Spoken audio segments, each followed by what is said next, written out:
Ang mabuting balita ng Panginoon, ayon kay San Marcos.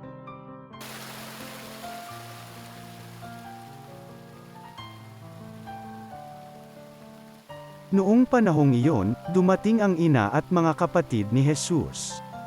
Sila'y nasa labas ng bahay at ipinatawag siya. Noon na may maraming taong nakaupo sa palibot ni Jesus, at may nagsabi sa kanya, "Nariyan po sa labas ang inyong ina at mga kapatid. Ipinatatawag kayo." "Sino ang aking ina at mga kapatid?" ani Jesus. Tumingin siya sa mga nakaupo sa palibot niya at nagwika, "Ito ang aking ina at mga kapatid. Sapagkat ang sinumang tumatalima sa kalooban ng Diyos, ay siya kong ina at mga kapatid." Ang mabuting balita ng Panginoon.